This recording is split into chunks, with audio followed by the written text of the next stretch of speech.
So yeah, when I was asked if I wanted to do a snapshot while here, I'm gonna be honest, I was stressed, and I still am.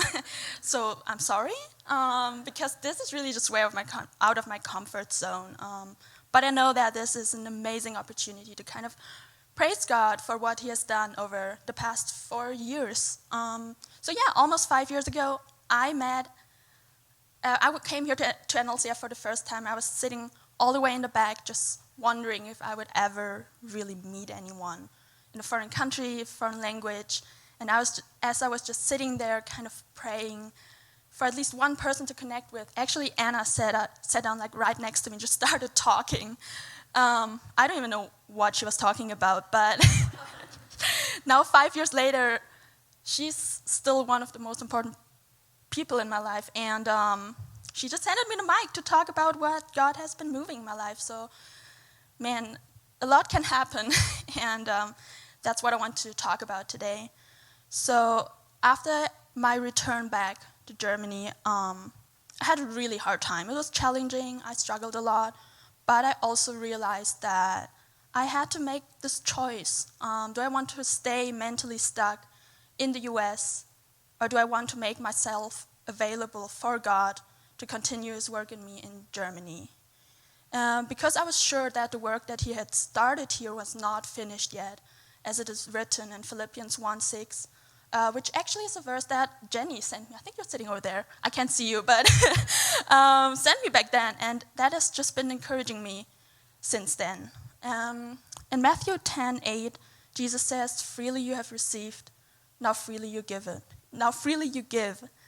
And I kind of asked myself, okay, well, how can I give what I've received here? How can I multiply the fruits that have been produced in me? Oh, yeah, that's my family. I was part of Gobble Fam. We won that fall retreat, by the way.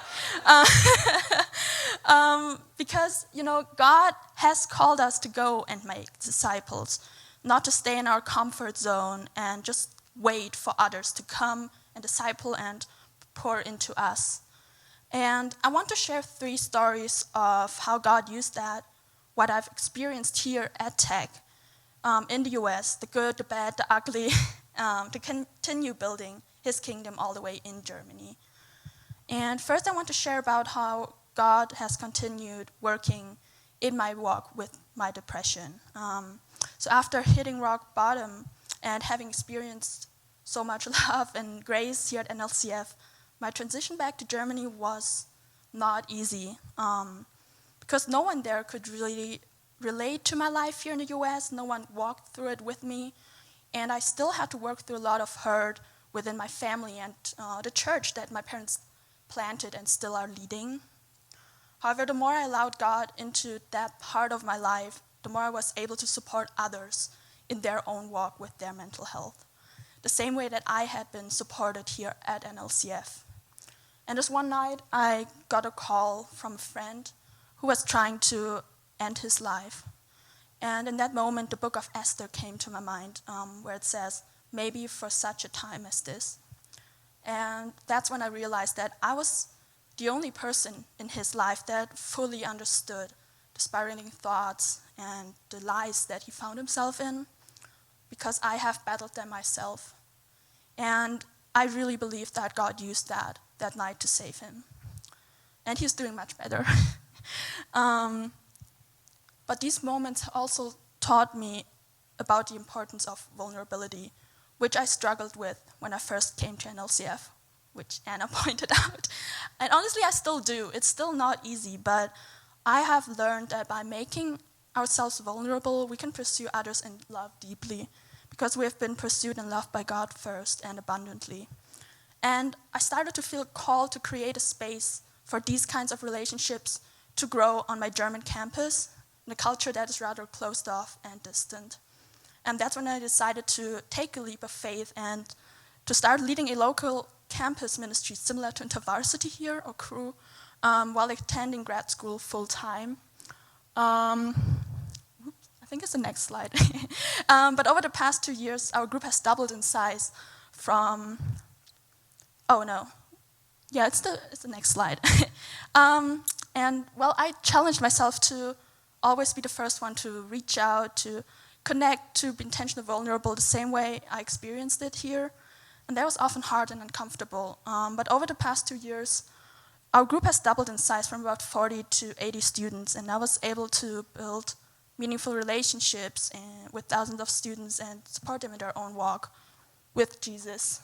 And before being part of that campus ministry, I went through this season of really deep loneliness after college because I was moving around a lot and didn't have a stable community to turn to. And I became more and more desperate and just longing for the kind of community I had at NLCF. And that's when God called me to become active and pointed me towards some people that I grew up with in church, which are these people here.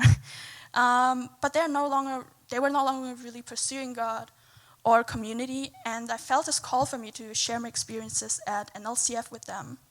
And I developed this vision of starting our own small group and creating a space to restore their relationship with Jesus and to help each other to eventually be reconnected to local church in their own cities. And as a group of like 10 to 15 people, we met twice a week online because we're all spread across Europe. And I tried to apply everything I learned at NLCF about how small groups are led, how discipleship can look like, and how relationships are pursued. And honestly, because I didn't really know how to start, we literally just watched and discussed NLCF sermons for the first couple of months, and I just went through like my notebook and asked them the same questions I was asked in our engage groups. However, during that time, 5 of us got baptized. And last year, we stopped meeting because we're now all reconnected to a local church. And these are like some of them. When we are like, I think this was before COVID. Yeah, so these were just 3 examples of how my time here in the US and at NLCF specifically has shaped my life since then. And I still struggle with my mental health, and I still struggle with deep loneliness right now after finishing grad school. And so I'm transitioning into this real grown-up life. But I believe that we can experience the abundant way of life even in harder seasons, when we stay faithful no matter where God sends us, whether it's tech and US or whether it's Germany and wherever my next step is going to be in life. I want to encourage you all, allow this time at NLCF to continue building into you. Allow yourself to dive deep into this community and to be vulnerable, seek meaningful relationships and wise counsel, and just be part of the circle of receiving and giving, because I believe that your willingness and your faithfulness to be shaped and challenged today defines the fruits that you will grow tomorrow. And I'm confident that the people that you equip and send out every year will continue to build God's kingdom and just be light in all parts of the world. And that's just a quick, short snapshot of my past 4 years.